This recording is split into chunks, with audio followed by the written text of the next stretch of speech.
ವಿಷಯವೇನೆಂದು ಕೇಳಿ ಮಹಾಮಂತ್ರಿಗಳೇ.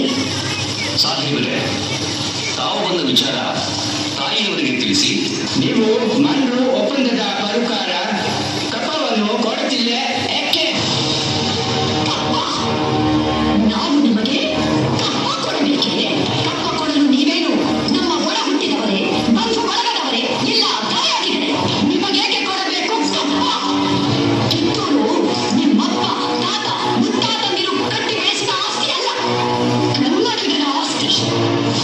ಹೀಗಿರುವಾಗ ನಿಮಗೇಕೆ ಕೊಡಬೇಕು ಕಪ್ಪ? ನೀವೇನು ಕಿತ್ತೂರನ್ನು ಕಟ್ಟಿದವರೇ, ಬೆಳೆಸಿದವರೇ, ಕಿತ್ತೂರಿನ ಸುಖ ದುಃಖಗಳಲ್ಲಿ ಭಾಗಿಯಾದವರೇ. ನಿಮಗೇಕೆ ಕೊಡಬೇಕು ಕಪ್ಪ? ನೀವು ಚಿನ್ನದಂದಿಗೆ ಚಲಾಟ ಆಡುತ್ತಿರುವಿರಿ. ಇದರಿಂದ ಕಿತ್ತೂರಿನ ಪ್ರಾಣಹಾನಿ ಮಾನಹಾನಿ ಆಗುವುದು ಖಂಡಿತ.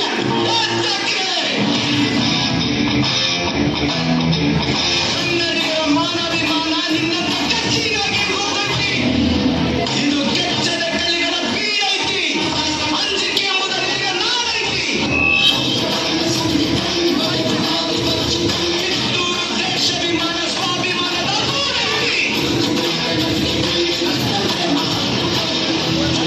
ಇಂಥ ನಾಡ